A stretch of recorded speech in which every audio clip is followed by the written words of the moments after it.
বালি বোঝাই লরি থেকে টাকা তোলার অভিযোগ। পূর্বস্থলী থানার আইসির গাড়ি চালকের বিরুদ্ধে টাকা তোলার অভিযোগ উঠেছে। পূর্বস্থলী থানার আইসির গাড়ি চালককে হাতে নাতে ধরে পুলিশের হাতে তুলে দেন পূর্বস্থলী উত্তরের তৃণমূল বিধায়ক। গাড়ি চালককে আটক করা হয়েছে, তদন্ত শুরু হয়েছে। রিপোর্ট পাওয়ার পর আইনি ব্যবস্থা হবে জানিয়েছেন পুলিশ সুপার। হোটেলে বসে টাকা তোলা হতো বলে অভিযোগ করেছেন পূর্বস্থলী উত্তরের তৃণমূল বিধায়ক তপন চট্টোপাধ্যায়। লরি প্রতি 1200 টাকা তোলার অভিযোগ। নিজেকে পূর্বস্থলী থানার ডাকমাস্টার পরিচয় দিয়ে টাকা তোলা হতো বলে অভিযোগ।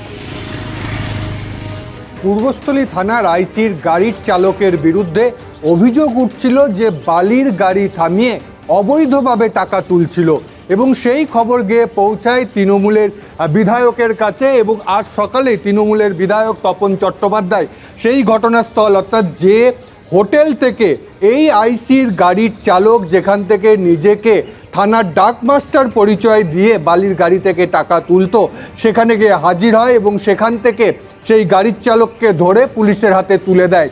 পুলিশ ইতিমধ্যেই তাকে আটক করেছে। বালির লরি নিয়ে যারা যায় সেই চালকরা অভিযোগ করছে যে এই যে গোপাল দাস গাড়ির চালক, তাকে টাকা দিতে হতো 1000 থেকে 2000 টাকা পর্যন্ত। এমনকি যদি চালান থাকতো গাড়ি তাও টাকা দিতে হতো। এছাড়াও বালির গাড়ি পূর্বস্থলী থানায় ঢোকার আগে হোয়াটসঅ্যাপে তাকে আগে থেকে মেসেজ করে রেজিস্ট্রেশন করিয়ে রাখতে হতো গাড়ির, না হলে আরও ফাইন দিতে হতো। ইতিমধ্যে এই নিয়ে প্রশ্ন উঠতে শুরু করেছে যে শুধুই কি এই যে গাড়ির চালক সে কি একাই এই কাজ করত, না তার সাথে আরও কোনো বড় মাথা জড়িয়ে রয়েছে।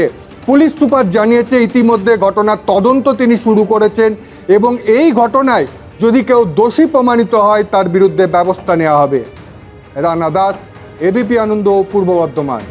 খাবারের প্লেট তৈরির আড়ালে চলছিল অস্ত্রের কারখানা। বিহারের মুঙ্গেরে অস্ত্র কারখানার হদিশ। শিয়ালদার কাছে বৈঠকখানা বাজারে অস্ত্র উদ্ধারের ঘটনায় ধৃতকে জেরা করে অস্ত্র কারখানার হদিশ। কলকাতা পুলিশের এসটিএফ এর জালে অস্ত্র কারখানার মালিক সহ 2 জন। বাড়ির আন্ডারগ্রাউন্ডে সিক্রেট চেম্বারে তৈরি করা হতো বিভিন্ন ধরনের আগ্নেয়াস্ত্র। সেই আন্ডারগ্রাউন্ডের ছবি আপনারা দেখছেন, যে আন্ডারগ্রাউন্ডে সিক্রেট চেম্বার তৈরি করে সেখানে আগ্নেয়াস্ত্র তৈরি করা হতো। বাজেয়াপ্ত করা হয়েছে 6টি 7mm পিস্তল, প্রচুর অস্ত্র তৈরি সরঞ্জাম এবং যন্ত্র। অস্ত্র কারবারে আরও কেউ জড়িত কিনা পুলিশ খতিয়ে দেখছে।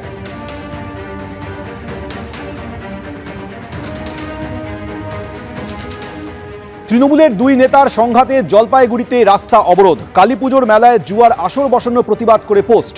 জুয়ার আসর বসিয়ে আদিবাসীদের দুর্বল করার অভিযোগ তুলে তৃণমূলের SC/ST সেলের সভাপতি।